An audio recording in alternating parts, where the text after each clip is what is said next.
বিলকিস রমণী আসতেছে রেডি হইয়া।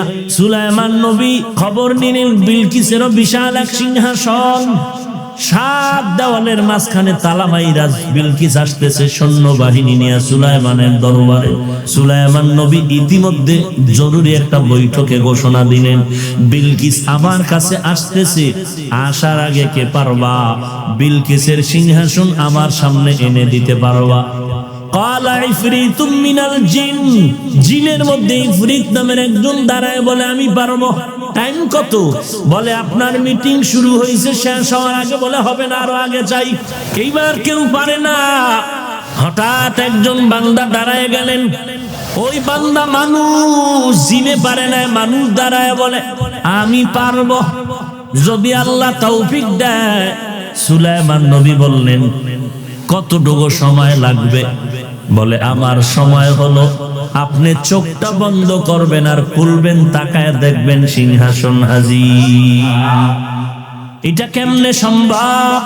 সুলাইমান আলাইহিস সালাম জমিন থেকে 9 মাইল উপর দিয়া যায়, সিংহাসন চলছে।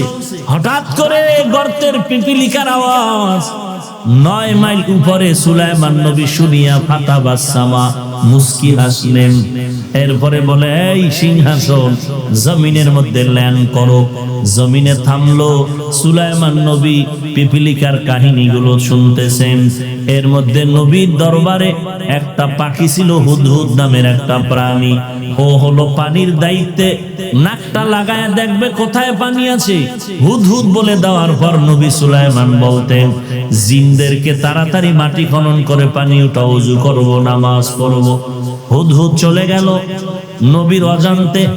আর এক রানী বিলকিসের এলাকায় হুদহুদ রে না পাইয়া সুলাইমান নবী চিৎকার করে বলেন কই গেল? মাল ইয়ালা আরাল হুদহুদ, কি হলো যে আমার হুদহুদকে দেখি না কেন?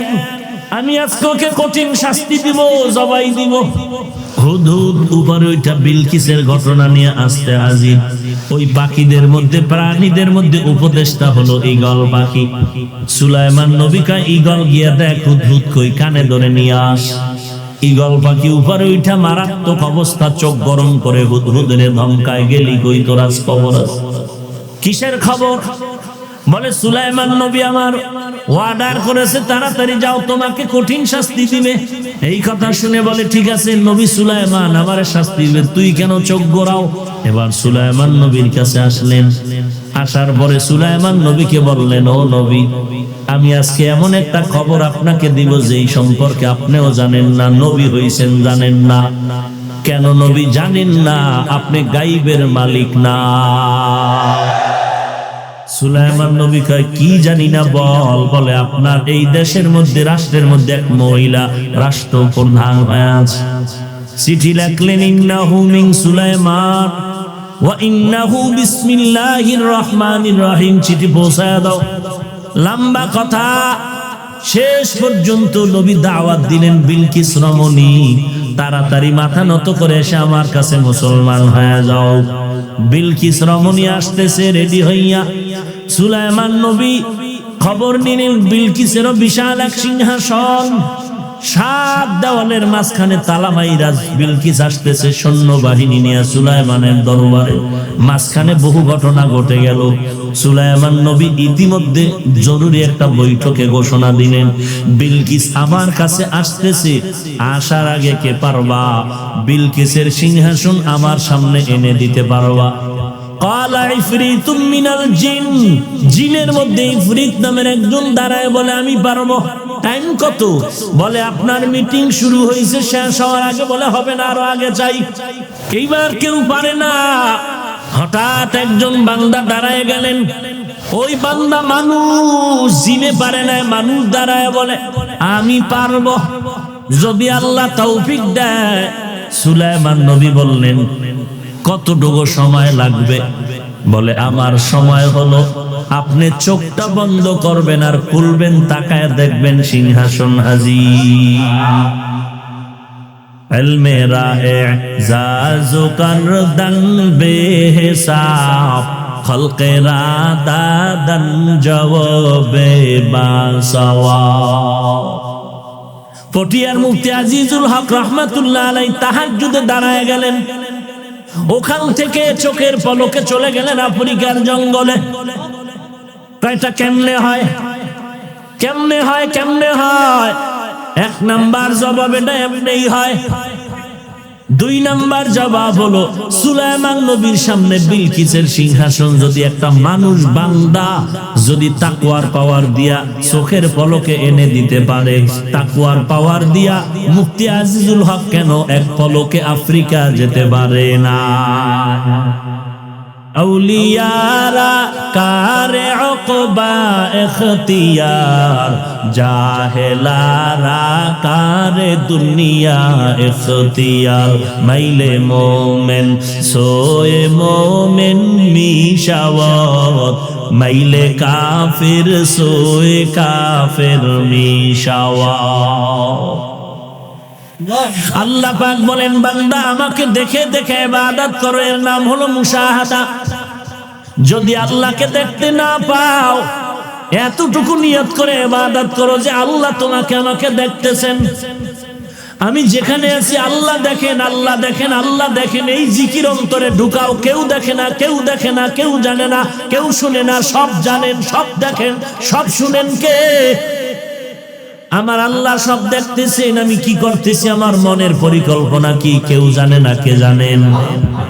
আমার আল্লাহ দেখতেছেন মনে করে ইবাদত করার নাম হলো মুরাকাবা, মুজাহাদা, মুরাকাবা, মুশাহাদা। এই তিনটা ক্লাস যদি করতে চাও তো মারিফতের দরজা খুলে যাবে।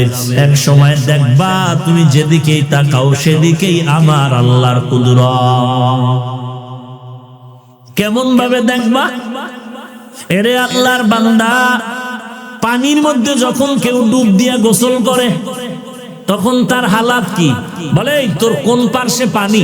বলে আমার ডানে পানি, বামে পানি, পেছনে পানি, সামনে পানি, উপরে পানি, ভেতরে পানি। অসমের গোড়ায় গোড়ায় শুধু পানি আর পানি আর পানি। ওরে এই জমিনের মধ্যে একদল মানুষ আছে, ওই শামসুল হক ফরিদপুরি রহমাতুল্লাহ আলাইহি বলেন, দুনিয়ার সবাই পাগলের দল।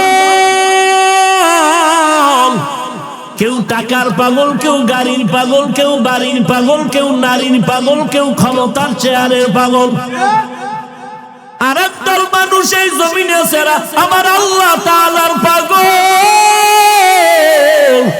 এরা শুধু আমার আল্লাহর পাগল। যে গাড়ির পাগল সে গাড়ি তালাশ করে, যে বাড়ির পাগল সে বাড়ির ধ্যান করে, যেই বান্দা টাকার পাগল সে টাকার ধ্যান করে, যেই বান্দা বাড়ির পাগল সে বাড়ির ধ্যান করে। আর যেই পাগলগুলো আবার মাওলার পাগল, ওই বান্দা হাঁটতে চলতে সব সময় ধ্যান করে আবার মাওলা। ওই বান্দা যেদিকে তাকায় শুধু তাকায় আমার আল্লাহ। আমার আল্লাহর কুদরত নিয়ে বান্দা গবেষণা করে। ওই বান্দা ধ্যান করতে করতে করতে করতে এমন একটা পর্যায়ে এসে যায়, তখন বান্দা ডানে তাকায় দেখে আমার মালিক। ওই বান্দা বামে দেখে আমার আল্লাহ, সামনে পেছনে আল্লাহর কুদরত দেখতে পায়। এইটা সাধনা ছাড়া সম্ভব না। আর একজন আল্লাহ ওয়ালার সোহবতে না গেলে হবে না। মাইলে মোমেন সোয়ে মোমেন মিশাওয়াত, মাইলে কাফের সোয়ে কাফের মিশাওয়াত। ওয়াল্লাযীনা জাহাদু ফীনা লানাহদিয়ান্নাহুম সুবুলানা ওয়া ইন্নাল্লাহা লামাআল মুহসিনিন।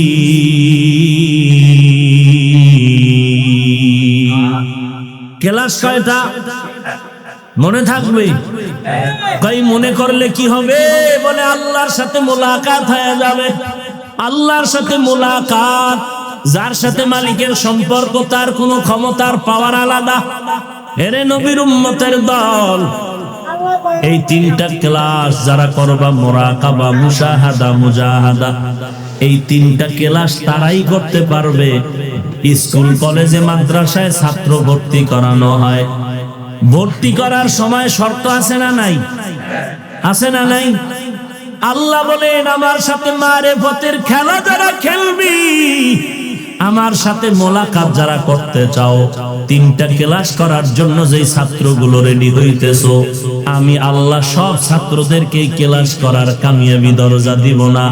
এই ক্লাস যদি করতে চাও তাহলে যে ক্লাস করবা যেই ছাত্র, তার মধ্যে 3টা গুণ থাকা লাগবে। কয়টা গুণ থাকা লাগবে? 1 নাম্বার গুণের নাম আদব। কি কি?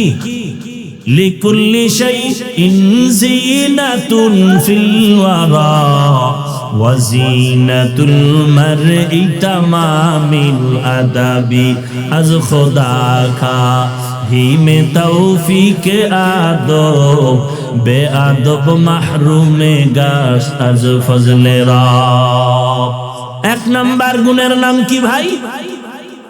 বেয়াদবের আল্লাহ এই ক্লাসে কামিয়াবি দান করবেন। 1 নাম্বার লাগবে আদব, 1 নাম্বার লাগবে গুণটা আদব। আদব ছাড়া ক্লাসে পাস করার কোনো রাস্তা নাই। আদবের গুণটা বান্দা অর্জন করো। সুলতান মাহমুদ গজনবী রহমাতুল্লাহ আলাইহির ইন্তেকাল হয়ে গেল। ইন্তেকালের পরে স্বপ্ন যোগে কথা হয়, হযরত আপনার কবরের কি হালাত জানায় দিল, আল্লাহ আমাকে মাফ করেছেন। কেন? কোন আমল? বলে একটা আদবের আমলের কারণে। বলে সে আমলটা কি? বলে আমি একদিন সফরে রাতের বেলা কোথাও মেহমান হয়ে গেলাম।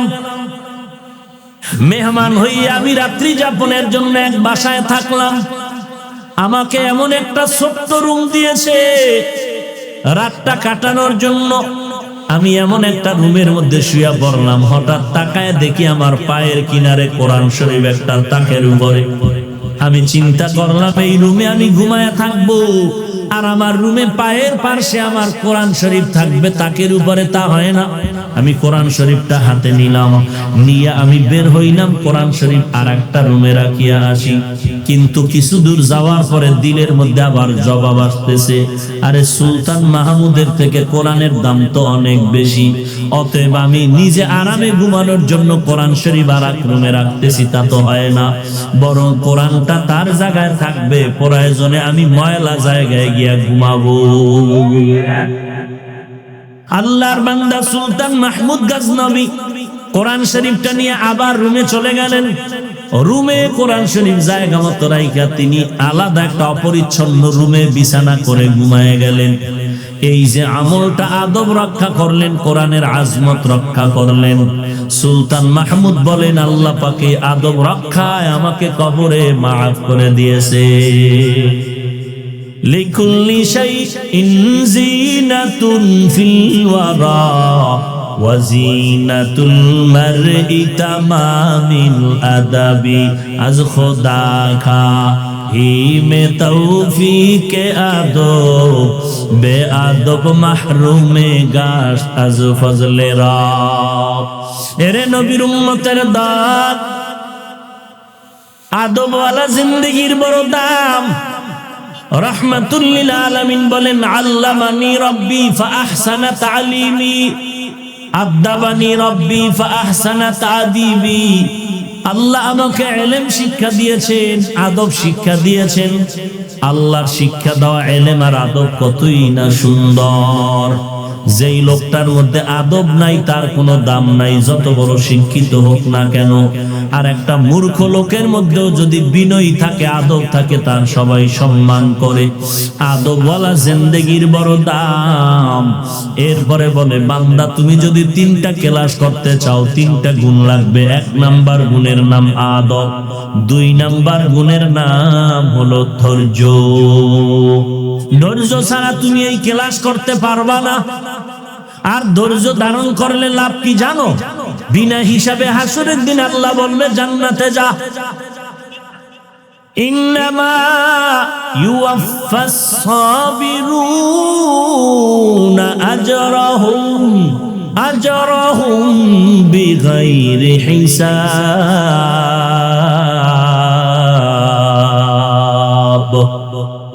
আল্লাহ বলবেন বেগারে হিসাব জান্নাতে চলে যাও। ধৈর্যের এত দাম। ইয়া আইয়ুহাল্লাযীনা আমানুসবিরু ওয়া সাবিরু ওয়া রাবিতু ওয়াত্তাকুল্লাহ وَلَنَبْلُوَنَّكُمْ بِشَيْءٍ مِّنَ الْخَوْفِ وَالْجُوعِ وَنَقْصٍ مِّنَ الْأَمْوَالِ وَالْأَنفُسِ وَالثَّمَرَاتِ وَبَشِّرِ الصَّابِرِينَ।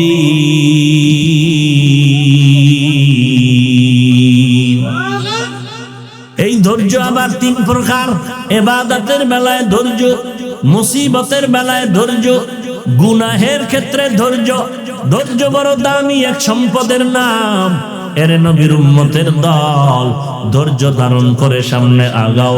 ধৈর্যের দৃষ্টান্ত কায়েম করলেন আমার পয়গম্বর, ধৈর্যের দৃষ্টান্ত কায়েম করলেন আইয়ুব আলাইহিস সালাম, ধৈর্যের দৃষ্টান্ত কায়েম করলেন ইউসুফ আলাইহিস সালাম, ধৈর্যের দৃষ্টান্ত কায়েম করলেন ইব্রাহিম ইসমাইল আলাইহিমাস সালাম। ধৈর্য কাকে বলে? বাবায় সন্তানের জবাই করবে, মিনা বাজারে গিয়া সন্তানের জিগায়, ইন্নী আরা ফিল মানাম আন্নী আযবাহুকা ফানজুর মাযা তারা। ও ইসমাইল, আমি ঘুমের ঘরে স্বপ্ন দেখলাম তোমাকে জবাই করতেছি, বলো তোমার কি মত? ইসমাইল জবাব দিয়া বলতেছেন, ইয়া আবাতি ফআল মা তুমার সাতাজিদুনি ইনশাআল্লাহ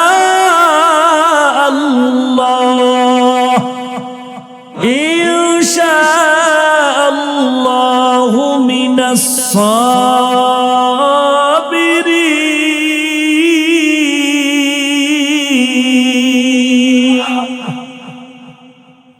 ইসমাইল শিশু বাচ্চা, 6 বছরের সন্তান, ডাক দিয়া বলে, আব্বা জান ইনশাআল্লাহ আপনি যা দেখছেন তাড়াতাড়ি কায়েম করেন, আমাকে ধৈর্যের মধ্যে আপনি পাবেন, ইনশাআল্লাহ আমাকে ধৈর্যের মধ্যে পাবেন। এই কথা বলিয়া ইসমাইল একটু চোখের পানি ছেড়ে কাঁদলেন। আব্বা জান, এই কথাটা যদি একটু বাড়ি বসিয়া বলতেন, আমার দুঃখিনী মায়ের থেকে একটু বিদায়ের সালাম জানায়, কারণ 6টা বছর পর্যন্ত আমার মা নিজে না খাইয়া আমারে কত কষ্ট করে বড় করেছে। আপনি আম্মা জানের কাছে কিছু পানি আর খেজুর রেখে গেছে, আমার আপনি চলে যাওয়ার কয়েকদিনের মধ্যে পানিও শেষ হয়ে গেল, খেজুর শেষ হয়ে গেল, আম্মা জানের দুধ নাই। আমাকে ঠান্ডা করার জন্য আম্মা জান তার জিহ্বাটা আমার মুখের মধ্যে দিয়েছিলেন, আম্মা জানের জিহ্বাও পানি নাই, শুকায় গেল। একবারও তো আব্বা আপনি দেখার জন্য আসেন নাই। আমার মা কত কষ্ট করিয়া আমাকে বড় বানাইলেন, ওই মায়ের থেকে একটু বিদায় নিতে পারলাম না, বিদায় নিতে পারি নাই, দুঃখ নাই। আপনি আমাকে জবাই করার পরে যখন বাড়িতে যাবে, বাড়িতে গেলে আমার আম্মা জান যদি ইসমাইলের না পায়, আম্মা জান হাউমাউ করে কান্না করবে ইসমাইলের জন্য। আমি ইসমাইলের পক্ষ থেকে আমার মাকে সালাম দিবেন আর বলবেন, কিয়ামতের ময়দানে সন্তানের সাথে মোলাকাত হয়ে যাবে। আব্বা জান, আপনি আমাকে জবাই করার আগে আমার হাতে পায়ে রশি দিয়া ভালো করে বাঁধবেন, কারণ জবাই করার সময় যদি আমার হাতে পায়ের নড়াচড়া আপনার শরীরে লাগে, বেয়াদবি হয়ে যাবে। আব্বা জান, আপনার চেহারাটা রুমাল দিয়া ভালো করে বেঁধে নেন, কারণ জবাই করার সময় যদি আপনি দেখেন আমার চেহারা দিয়ে নজর পড়ে, মায়ার কারণে আপনি জবাই করতে পারবেন না। এর এলাকার মুসলমান যুবক ভাই, আজকে তোমার মতো যুবক সন্তান ইসমাইলের কি হালাত তাকায় দেখো। ওই ইসমাইল এত ধৈর্য ধারণ করেছে, ইব্রাহিম নবী এত ধৈর্যের পরীক্ষা দিলেন, ছুরিটা নিয়ে রেডি হয়ে গেলেন, ইসমাইল শুয়ে গেল, ছুরিকে আল্লাহ অর্ডার করছে ইসমাইলের যেন কোনো ক্ষতি না হয়। যখন ছুরিটা চালায় একটা পশম পর্যন্ত কাটে না, পাথরের উপরে আঘাত করলেন, পাথর দ্বিখণ্ডিত হয়ে গেল। এবার বলে ইসমাইল আবার শুয়ে পড়, আবারও দেখে কাটে না, এইবার ইব্রাহিম নবী নিয়ত করছে হাতে রক্ত না লাগা পর্যন্ত ছুরি চালানো বন্ধ হবে না। আল্লাহ ডাক দিয়া কয় জিবরাইল জলদি করে যাও, আমার ইসমাইলের সরাইয়া বেহেশত থেকে একটা দুম্বা নিয়া যাও। দুম্বা নিয়া আমার ইসমাইলের পরিবর্তে দুম্বা ছুরির নিচে লাগায়া দাও। ছুরির নিচে যখন লাগায়া দিল, ইব্রাহিম নবী ছুরি দিয়া যখন রক্ত হাতে লাগলো, শুকরিয়া আদায় করলেন যে ইসমাইল জবাই হয়ে গেল। কিন্তু তাকায়া দেখে না না, অপরিচিত একটা জানোয়ার জবাই হলো, ইসমাইল পাশে দাঁড়িয়ে আছে। যখন আবার ডাকছে বাবা আয় আয়, আল্লাহ ওহী নাজিল করে বলে ইব্রাহিম আর লাগবে না, তাড়াতাড়ি বাড়িতে যাও। হাজেরা কান্না করতেছে, ইসমাইলের জন্য কাঁদে, তাড়াতাড়ি যাও, ইসমাইলের মায়ের কোলে ফিরায় দাও। এরে নবীর উম্মতের দল, ধৈর্য বড় দামি একটা সম্পদ। এই ধৈর্য সারা বান্দা তুমি কামিয়াবির দরজা খোলা পাইবা না রে বাবা। তিনটা গুণ থাকলে বান্দা মারেফতের ক্লাস করতে পারবা। 1 নাম্বার গুণের নাম আদব, 2 নাম্বার গুণের নাম হলো ধৈর্য, 3 নাম্বার গুণের নাম তওবা, চোখের পানি। কান্নাওয়ালা কান্নাওয়ালা তওবা, তওবা কান্নাওয়ালা চোখের পানির এত দাম। বাচ্চা শুধু কান্না করে কান্না করে, মাকে বলতে পারে না মা খানা দাও, মাকে বলতে পারে না মা আমারে বাথরুমে নাও। শুধু কান্নার আওয়াজ, শুধু কান্নার আওয়াজ, কান্নার আওয়াজ। একটা কান্নার আওয়াজ দিয়া বাচ্চা মায়ের থেকে সবকিছু আদায় করে নিল। ওই বাচ্চার কান্নায় মায় বুঝতে পারলো এখন খানা চায়, বাচ্চার কান্নায় শুধু মা বুঝতে পারে এখন ঘুম যাবে, বাচ্চার কান্নায় মা বুঝতে পারে এখন বাথরুমে যাবে। আল্লাহ কয় এই বান্দা, তুই ছোটবেলা যখন কান্না করছো বাচ্চা আম্মু বলেও ডাকতে পারো না, তোর একটা বুঝি শুধু কান্নার আওয়াজ। ওই কান্না দিয়া তোর মায়ের থেকে যদি সব দাবি আদায় করতে পারো, ওই মায়ের থেকে আমি আল্লাহর মায়া কি কম, আমি আল্লাহর কি মায়া কম। আমি মাওলার কাছে যদি চোখের পানি ছেড়ে দাও, আমি আল্লাহ তোর দাবি কেন পূরণ করব না? একটু চোখের পানি ছেড়ে দে রে যুবক। এরে বান্দা, চোখের পানি ছাড়া জাহান্নামের আগুন ঠান্ডা হবে না। দুনিয়ার ঘরে আগুন লাগলে যেমন পানি ছাড়া ঠান্ডা হয় না, ওরে গুনাহগারের জন্য জাহান্নামের আগুন। আল্লাহর কোরআনের মিথ্যা মনে করিস না রে যুবক, আল্লাহর নবীর কথা মিথ্যা মনে করিও না রে ভাই। ওরে নেক আমলওয়ালারা জান্নাত পাবে, গুনাহগারেরা জাহান্নামে যাবে। কেমন জাহান্নাম? আল্লাহ বলেন নারুল্লাহিল মুকাদা আল্লাতী তাত্তালিউ আলাল আফইদা। দুনিয়ার আগুন হাতে লাগলে হাত জ্বলে, পায়ে লাগলে পাও জ্বলে, কিন্তু জাহান্নামের আগুন এমন মারাত্মক, শরীরের যে কোনো জায়গা লাগা মাত্র কলিজা পর্যন্ত ভুনা হয়ে যাবে। এরে বান্দা, সহ্য করতে পারবি না? পায়ে হাত রেখে বলি তওবা করো যুবক। তোমার আমার মতো কত যুবক স্কুলে পড়ে, কলেজে পড়ে, 1 ওয়াক্ত নামাজও বাদ দেয় না, আছে না নাই? তোমার আমার মতো যুবক র‍্যাব আর্মি পুলিশ বিডিআরের চাকরি করে, নামাজ বাদ দেয় না, আছে না নাই? তোমার আমার মতো কত যুবক স্কুল কলেজে পড়ে, ড্রাইভারি করে, ব্যবসা করে, 1 ওয়াক্ত নামাজ বাদ দেয় না। তোমার আমার মতো যুবক কোটি টাকার মালিক, ব্যবসা করে, 1 ওয়াক্ত নামাজ বাদ দেয় না, হারাম খায় না। ও যুবক ভাই, যদি পাও 2টা গাইয়া দাও, আমি পায়ে হাত ধরিয়া বলবো আর নামাজ বাদ দিস না রে যুবক। ওরে বেনামাজি হইয়া কবরে গেলে কি আযাব।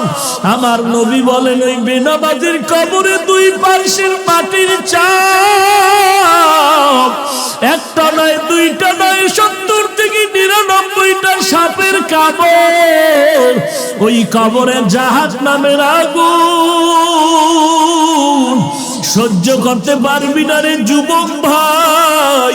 ওরে কয়দিনের যৌবনের বাহাদুরি করবি, কখন জানি আজরাইল আসিয়া জীবনটা নিয়ে যায়। ওরে মা বাবার সামনে সন্তানের লাশ, সন্তানের সামনে মা বাবার লাশ। মারার আগে তওবা কর, আর জীবনে নামাজ ছাড়বো না, আর মা বাবারে কষ্ট দিব না, আর আলেম ওলামাদের বিরোধিতা করব না, আর কোনোদিন গুনাহ করব না। 5 ওয়াক্ত নামাজ পড়ব, দেশের বিরুদ্ধে জাতির বিরুদ্ধে ষড়যন্ত্র আর করব না। ওরে তওবা করার যদি পাক্কা নিয়ত হয়, মুনাফিকি যদি না থাকে, গলায় ছুরি আসবে, মরে যাব, তারপরও নামাজ ছাড়ব না, নবীর সুন্নতের বিরোধিতা করব না। যদি পাক্কা নিয়ত হয়, খাঁটি তওবার নিয়তে দুটো হাত আমার আল্লাহকে দেখায়া দাও। আয় আল্লাহ, সবার হাত আপনি কবুল করে নেন। আয় আল্লাহ, তওবা কবুল করে নেন। তওবার উপরে মজবুত হয়ে চলার তৌফিক দান করেন, আমিন। ওয়া মা খালাকতুল জিন্না ওয়াল ইনসা ইল্লা লিয়াবুদুন।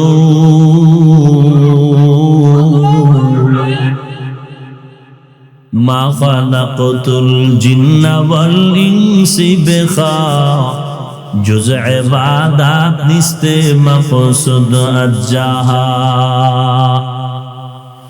এই আয়াতের ব্যাখ্যা ওলামায়ে কেরাম ভুল হলে ধরায় দেন। আল্লাহ পাক বলেন, আমি মানুষ আর জিনকে সৃষ্টি করি না, হ্যাঁ করেছি আমার ইবাদতের জন্য। অধিকাংশ মুফাসসিরিনে কেরাম লিয়াবুদুনের ব্যাখ্যায় লিখেছেন আয় লিয়ারিফুন। আরাফা ইয়ারিফু থেকে মারিফাত, মারিফাত মানে পরিচয় লাভ করা। তাহলে আয়াত কি হলো? মা খালাকতুল জিন্না ওয়াল ইনসা ইল্লা লিয়ারিফুন। অর্থ হলো আমি মানুষ আর জিন প্রেরণ করেছি আমার পরিচয় লাভের জন্য। কারণ আল্লাহর পরিচয় মানুষ দিতেছে, অন্য মাখলুক আল্লাহর পরিচয় এভাবে দিতে পারতেছে না মানুষ যেভাবে দিতে পারতেছে। এ কারণে মানুষ হলো সৃষ্টির শ্রেষ্ঠ, এদের মতো শ্রেষ্ঠত্বের মর্যাদা আর কেউ নাই। তাহলে এই মারিফতের কথা কোরআনে আছে না নাই? আছে। তাহলে যারা বলবে মারিফত বলতে কিছু নাই তারা ভণ্ড। এদেরকে যারা ভণ্ড বলে না তারাও ভণ্ড।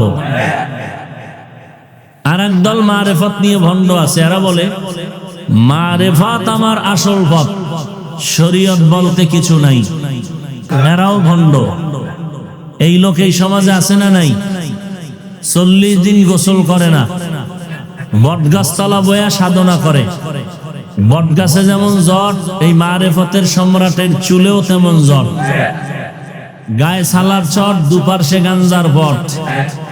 এ হলো মারিফতের সম্রাট। পেছন দিক দিয়ে তাকাইলে বোঝা যাবে না যে লেডিস না জন্ডিস। চুল মহিলার থেকেও লম্বা। আছে না নাই? মাঝে মাঝে গাড়িতে উঠা কোথাও যায়, ভ্রমণ করে, বাবার দরবারে যায়। তো অনেক সময় দেখবেন বাস টার্মিনালে বহু অন্ধ লুলা কানা ভিক্ষুকরা ভিক্ষা করে। এরকম অন্ধ ভিক্ষুক লাঠি দিয়া বাসে উঠা বলে, আমারে যাওয়ার বেলায় কিছু দেন, যাত্রা পথে নিরাপদ হবে। তো এই চুলওয়ালা মারিফতের সম্রাট কিছু দিল। এখন অন্ধ মানুষ তো টের পাইল না কে দিল, তো হাত বুলায় দেখে লম্বা চুলওয়ালা দিল। তো মন ভরে দোয়া করতেছে, আল্লাহ পরের দান পরে নিয়ে আগে দোয়া করি।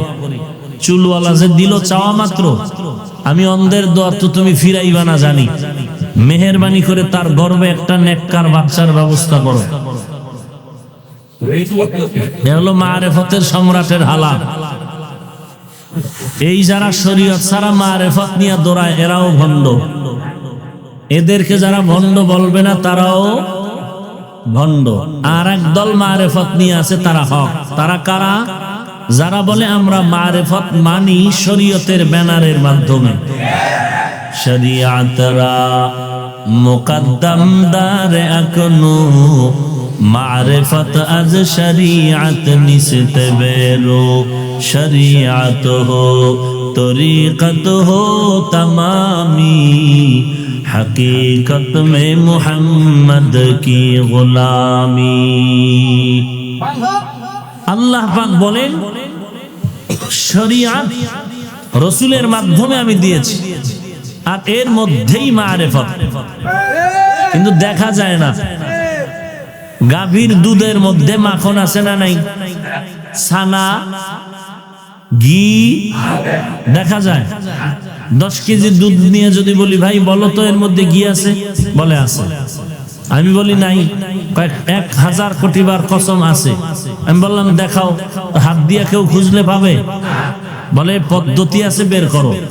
ঠিক শরীয়তের মধ্যেই মারিফত আছে, দেখা যায় না, এও বের করার পদ্ধতি আছে। পদ্ধতি অনুযায়ী আগাও। কেমন পদ্ধতি? বলে 4 হাতের একটা বাঁশ হাতে নাও, মিডিয়াম বাঁশ। ওই বাঁশের এক মাথায় 5টা আঙ্গুল বানাও, লোহা দিয়া বানাও আর কাঠিয়া বানাও, একটা চরখার মতো। এরপরে 10 কেজি দুধ 20 কেজির পাত্রে ঢালো। এরপরে ওই বাঁশের কুঞ্চি, ওই আঙ্গুলওয়ালা অংশটা পরিষ্কার অবস্থায় দুধের মধ্যে দাও। এরপরে তোমার মাজায় গামছা লাগাও, বাঁশের মাজায় দড়ি লাগাও, রশি লাগায় খুঁটির সাথে বেঁধে রশির 2 মাথা ধরে টানো। বাঁশটা চরখার মতো ঘুরবে, তোমারও ঘাম ছুটবে, দুধের ফেনা বের হবে। হঠাৎ করে দেখবা মাখন ভেসে উঠেছে। ঠিক তেমনি ভাবে শরীয়তের মধ্যে দৌড়াও, দেখবা শরীয়তের উপরে মেহনত করো, মুজাহাদা করো, মুরাকাবা করো, মুশাহাদা করো। করতে করতে করতে করতে এক সময় দেখবা মারিফতের দরজা খুলে গেছে। শরীয়তরা মুকদ্দম দারে আকনু, মারিফত আজ শরীয়ত নিসত বেরু। দুধ ছাড়া যেমন মাখন পাওয়া যায় না, শরীয়তের আমল ছাড়াও তেমন মারিফত হাসিল হবে না। তবে দুধের মধ্যে যদি মাখন বের করতে চাও, মেহনত আর মুশাক্কাত মুজাহাদা ছাড়া যেমন হবে না, শরীয়তের মধ্যে যদি মারিফতের দরজা খুলে আল্লাহর সাথে মোলাকাত করতে চাও, তাহলে তোমার 3টা ক্লাস করা লাগবে, না হয় পারবা না। কয়টা ক্লাস?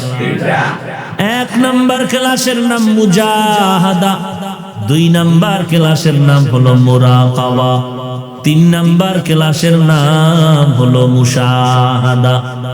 মুজাহাদা মানে আল্লাহর মারিফত পাওয়ার চেষ্টা করা, মুরাকাবা মানে আল্লাহ পাওয়ার জন্য মারিফতের সাধনা করা। 3 নাম্বার ক্লাসের নাম মুশাহাদা। মুশাহাদা মানে হলো আল্লাহর দর্শন লাভের জন্য, মোলাকাতের জন্য বান্দা অবস্থান নেওয়া। এরে নবীর উম্মতের দল, এই মুজাহাদার দলিল কই পাইলাম? মুরাকাবার দলিল কই পাইলাম? মুশাহাদার দলিল কই পাইলাম? সূরা আনকাবুতের আয়াত হলো এর দলিল। ওয়াল্লাযীনা জাহাদু ফীনা লানাহদিয়ান্নাহুম সুবুলানা।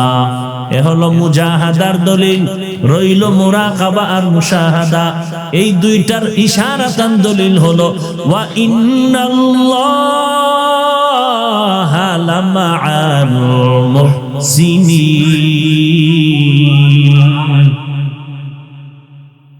এই কালামে জিন্দা কুরআনে হাকিম, হিকমতে উলা ইয়াজালসত কদিম, জামিউল ইলম ফিল কুরআনে হাকিম, তাকাসারাত আনহু আফহামুর রিজালি।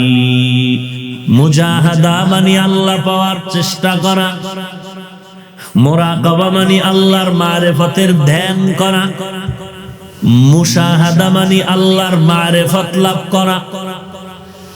পয়গম্বর আরবি সাল্লাল্লাহু আলাইহি ওয়া আলিহি ওয়াসাল্লাম 40 বছর পেরিয়ে যাওয়ার পরে আল্লাহ কোরআনের শরীয়তের দলিল দিয়ে দিলেন। 40 বছর পর্যন্ত তো একটা বান্দা অবুঝ না, শিশু না। নবীর উপরে 40 বছরে কোরআন আসে নাই, কোনো দাওয়াতের কাজ নবী করেন নাই। তো নবী এই দীর্ঘ 40 বছর কি করলেন? পয়গম্বর বলেন, হে উম্মত, বাইতুল্লাহর দূরে একটি পাহাড়, ওই পাহাড়ের হেরা গুহার মধ্যে আমি নবী হেঁটে হেঁটে গিয়ে ওই হেরা গুহা পাহাড় বেয়ে উপরে উঠে ওই গর্তের মধ্যে নেমে নেমে আমি বাইতুল্লাহর দিকে আমার চেহারাটা ঘুরাইয়া আমি আল্লাহ একদিন, আমি নবী একদিন দুদিন, একদিন দুদিন, 4 দিন 7 দিন পর্যন্ত আমি ওখানে বসে বসে শুধু সময় কাটাইতাম আল্লাহর মারিফত অর্জনের জন্য। শরীআতরা মুকদ্দম দার আকনু মারিফত আজ শরীআত নিশতে বেরু। আল্লাহর মারিফত অর্জন, আল্লাহর পরিচয় লাভের জন্য বাবা 3টা ক্লাস করতে হবে। 1 নাম্বার ক্লাসের নাম মুজাহাদা, 2 নাম্বার ক্লাসের নাম মুরাকাবা, 3 নাম্বার ক্লাসের নাম মুশাহাদা। মুরাকাবার মুশাহাদার দলিল ওয়া ইন্নাল্লাহা লামাআল মুহসিনিন। আল্লাহ বলেন আমি মুহসিনদের সাথেই থাকি। মুহসিন কারা? যাদের মধ্যে ইহসানের গুণ আছে। ইহসান, ইহসান কাকে বলে? আল্লাহর নবীকে জিবরাইল আমিন প্রশ্ন করলেন, ইহসান কি জিনিস?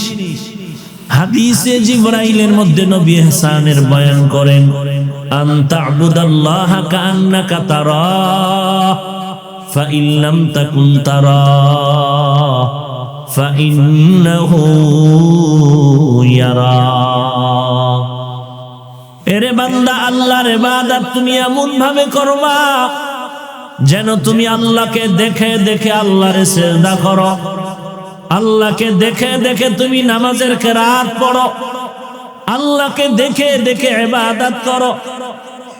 যদি বান্দা তুমি আমলের দুর্বলতার কারণে আল্লাহকে দেখতে না পাও, এতটুকু নিয়ত করো, যদিও তুমি আল্লাহকে দেখো না, তবে আল্লাহ তোমাকে আমাকে তাকায় সব দেখতেছে। আল্লাহকে দেখে দেখে ইবাদত করার নাম হলো মুশাহাদা। আর আল্লাহ দেখতেছেন এই ধ্যানে নামাজ ইবাদত করার নাম হলো মুরাকাবা। পয়গম্বরের সাহাবী হযরত আলী রাদিয়াল্লাহু তাআলা কেউ জিজ্ঞাসা করলেন, ওরে আলী, তুমি যে আল্লাহর ইবাদত করো, কোনদিন তুমি আল্লাহকে দেখছো নাকি? হযরত আলী বলেন, রে ভাই, আমি এমন আল্লাহর ইবাদত করি না যে আল্লাহকে আমি আলী নিজে দেখি না। তো আল্লাহকে যে দেখে দেখে তুমি আল্লাহর ইবাদত করো, বলো আল্লাহ কেমন?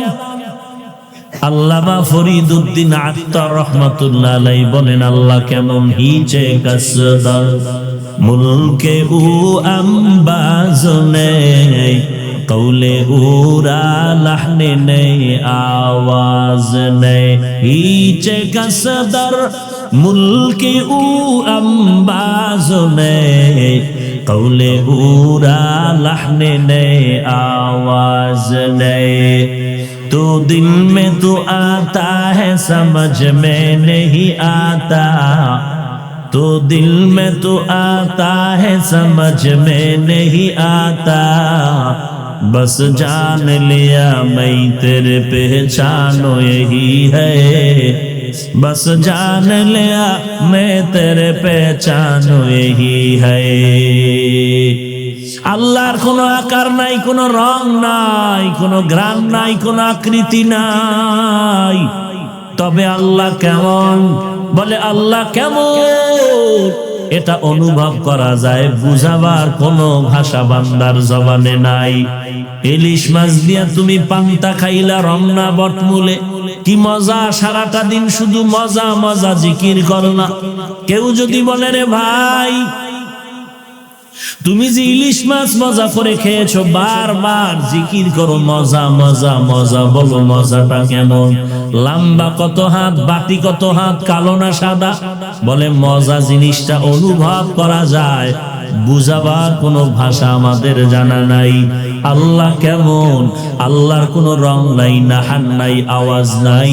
ও আল্লাহ কেমন বলে এটা অনুভব করা যায়, বোঝানোর কোনো সুযোগ নাই। তবে আল্লাহকে যদি একটু পেতে চাও, আল্লাহর যদি একটু ঘেরান পেতে চাও, আমার আল্লাহর কুদরতের দিকে নজর করে একটু খেয়াল করো তো আল্লাহর কুদরতের ঘেরান পাইবা। রব্বানা মা খালাকতা হাযা বাতিলা।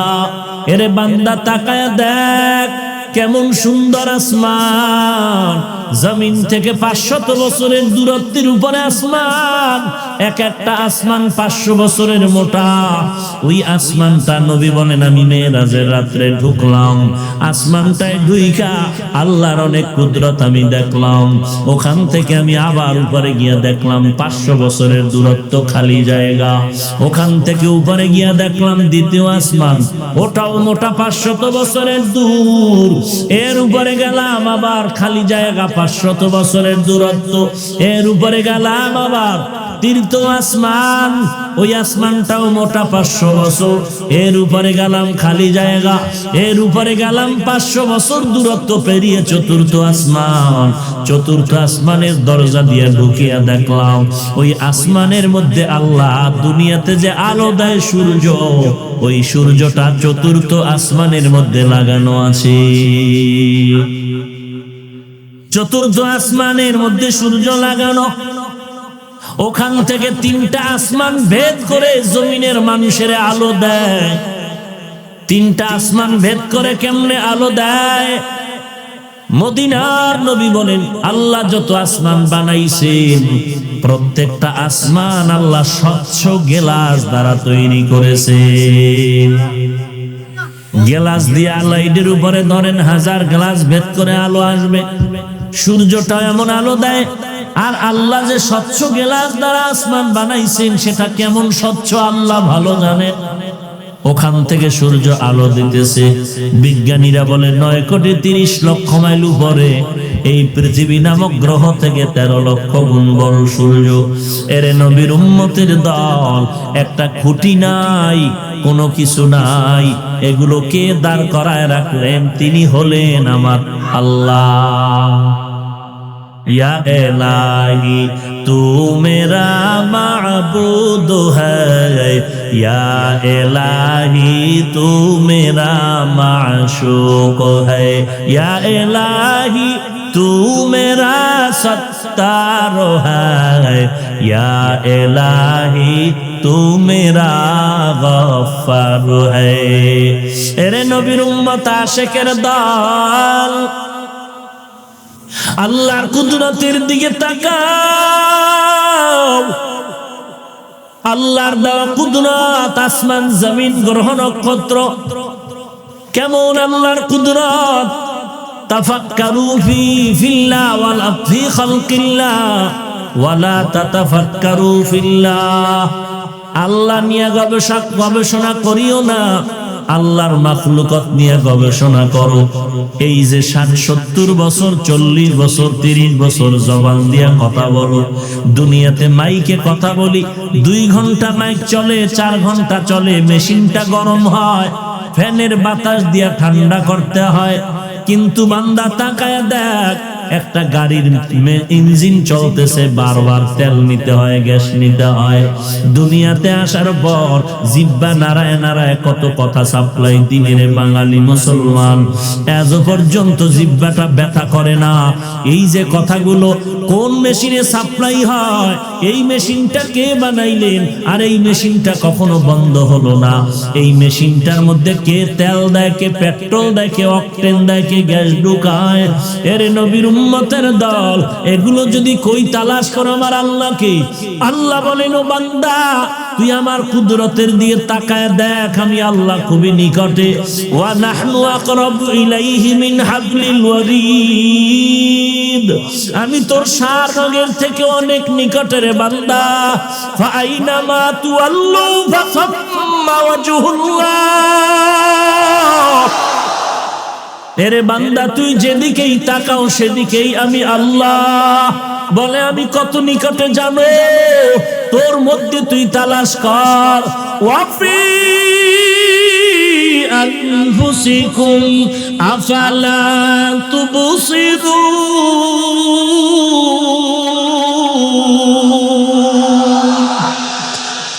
بخاق رأى كلام الله بشنو قديم استی নইনো এরে নবীর উম্মতের দল কই তালাশ করো আমার মালিকের। আল্লাহ বলেন আমি তো তোর নিকটেই, তুই যেদিকেই তাকাবি সেদিকেই তো আমি হাজির। আল্লাহ আমার হাজির, আল্লাহ আমার নাজির, আল্লাহু হাজিরি আল্লাহু নাজিরি।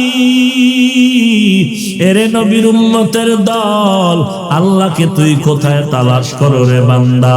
আমি আল্লাহ তোর অতি নিকটে আছি রে বান্দা। আমি আল্লাহর কুদরত নিয়ে গবেষণা কর, আমি আল্লাহর মোহাব্বতে দৌড়াইতে থাকো, আল্লাহকে তালাশ করতে থাকো। এরে নবীর উম্মতের দল, আমি আল্লাহকে কোথায় তালাশ করো রে বান্দা? হাজী এমদাদুল্লাহ মুহাজির মক্কি রহমাতুল্লাহ আলাইহি পাও সোজা করে ঘুমায় না, শোয় না, বসে না। রশিদ আহমদ গঙ্গোহী রহমাতুল্লাহ আলাইহি জিজ্ঞেস করলেন, হযরত আপনি পাও বাঁকা করে থাকেন কেন, সোজা করেন না? হাজী ইমদাদুল্লাহ চিৎকার করে বলেন, রশিদ আহমদ কি প্রশ্ন করলা?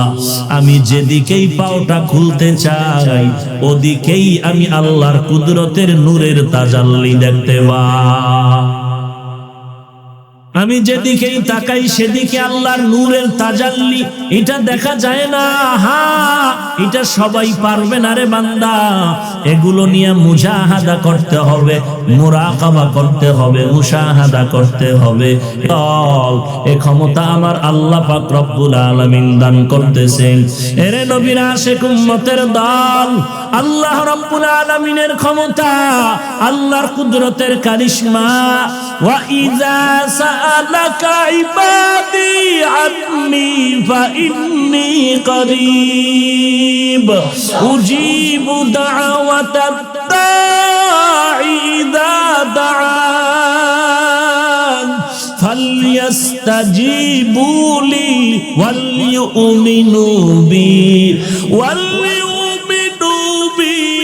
লাআল্লাহুম ইয়ারশুদুন।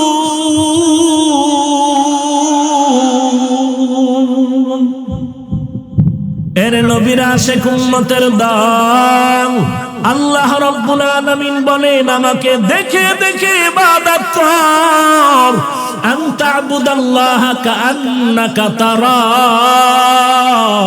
ফাইন লাম তাকুন তারা ফাইন্নাহু ইয়ারাক। আল্লাহর ইবাদত এমন ভাবে করবি বান্দা তুই সিজদা দিবি আমার মাওলাকে দেখিয়া। বান্দা তুই নামাজে কোরআন পড়বি এই নিয়তে যে আবার আল্লাহ তোর সামনে হাজির। আমি আল্লাহর কোরআন পড়তেছি, আমার মালিক শুনতেছেন। আমি সিজদায় পড়ে আছি, আমার মাওলা তো সামনে হাজির। আল্লাহকে হাজির মনে করে আল্লাহকে ডাকো। এরে বান্দা, এর নাম হলো ইহসান। আল্লাহর মোহাব্বত নিয়ে ইবাদত করো, এর নাম হলো ইহসান। ইহসান মানে আল্লাহকে দেখে দেখে ইবাদত করো। আল্লাহকে যদি দেখতে না পাও অতটুকু মনে করো যে আমি আল্লাহকে যদিও দেখি না তবে আল্লাহ আমাকে দেখতেছে। কাদের কুদরত দারি বর কামাল আনতা রব্বি আনতা হাসবি জুল জালাল তুহি কাদের জলিলুল্লাহ জাহাদার বহর হালে তুহি মেরা নিগাহদার। এরে নবীর উম্মতের দাদ, এই দরওয়াজা বড় মারাত্মক।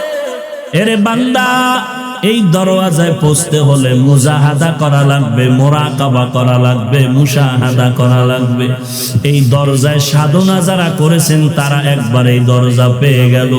এই বান্দা হযরত আলী এই দরজা পেলেন, সাহাবায়ে কেরাম এই দরজা পেলেন। এর নবীর উম্মতের দল এই দরওয়াজা ইমাম আজম আবু হানিফাকে আল্লাহ দান করলেন। এর নবীর উম্মতের দল এই দরজা মুসা নবী আল্লাহ মুসা নবীকে দান করলেন। এর নবীর উম্মতের দল আল্লাহকে দেখে দেখে ইবাদত করা হলো মুশাহাদা। আর আল্লাহ দেখেন, আল্লাহ দেখেন, আল্লাহ দেখেন, এই ধ্যানে ইবাদত করার নাম মুরাকাবা। এই তিনটা ক্লাস যদি তুমি করতে চাও, ক্লাস করতে হলে তো ওস্তাদ লাগবে কি লাগবে না? এই ওস্তাদ হলো একমাত্র রুহানি জগতের পীর মাশায়েখ আল্লাহওয়ালারা। সোহবতে সালে তোরা সালে কুনাত, সোহবতে তালে তোরা তালে কুনাত, এক জমানা সোহবতে বা আউলিয়া বেহতার আজ সালে তাআত বেরিয়া। এই কথা বুঝাই তো মুসিবত, বড় মুসিবত। পটিয়া মাদ্রাসার বাণী মুফতি আজিজুল হক রহমাতুল্লাহ আলাইহি স্টেজে বসে আছেন, বক্তা সাহেব বয়ান করতেছেন। এমন বয়ান ময়দানের মানুষের মধ্যে যেন কেমন এক জাহান্নামের ভয়ের হালাত শুরু হয়ে গেল। ওই যেমন ফোটে বান্দাগুলো তেমন যেন চিৎকারের আওয়াজ। আল্লাহর বান্দা পাগলের মতো হয়ে গেল। মুফতি সাহেব রহমাতুল্লাহ আলাইহি দাঁড়ায় বলে, বক্তা সাহেব বয়ান বন্ধ করেন। বয়ান বন্ধ করার পর মাইকটা হাতের মধ্যে নিলেন। হাতের মধ্যে মাইক নেওয়ার পরে শ্রোতাদের দিকে নজর করে বলেন, রে ভাই, আমি মুফতি আজিজুল হক রুহানিয়াতের জগতে যা অর্জন করেছি, আমার পক্ষ থেকে এই বক্তা সাহেবের বয়ানে আমি আকৃষ্ট হয়ে তারে আমার রুহানিয়াতের ফায়েজ ও বারাকাতের খেলাফত দিয়া দিলাম। এবার বক্তা সাহেব বয়ান করেন। আবার বয়ান শুরু হয়ে গেল। মুফতি সাহেব হুজুর নজর করে দেখে বয়ান আগের মতো রং লাগে না, রুহানিয়াতের ঘেরান কেমন যেন কমে গেল। আবার মাইক থামায় বললেন, এই উপস্থিত মুসল্লিয়ানে কেরাম, আমি আজিজুল হক যেই খেলাফত দিয়েছিলাম তা ফিরাইয়া নিয়ে গেলাম। আপনারা প্রশ্ন করবেন, দিলেন কেন, নিলেন কেন? জবাব হলো, বক্তা সাহেব যখন বয়ান করতেছিলেন তখন রুহানিয়াতের এক রং লাগতেছিল, এমন রং মনে হয় যেন তাআল্লুক আর মা আল্লাহ হয়ে যাইতেছিল, আর সে আজিমের সাথে যেন একটা কালেকশন হয়ে যাচ্ছিল। কিন্তু আমি খেলাফত দেওয়ার পরে দেখলাম যে রুহানিয়াতটা কম যাচ্ছে। তখন আমি ভেবে চিন্তে ফলাফল বের করলাম, এটা বক্তার নিজস্ব কোনো পাওয়ার না, এই ময়দানে একজন আল্লাহওয়ালা বসে আছে, ওই বান্দা রুহানি তাওয়াজ্জু দান করছে, ওই তাওয়াজ্জুর এই রুহানিয়াত বের হয়েছে।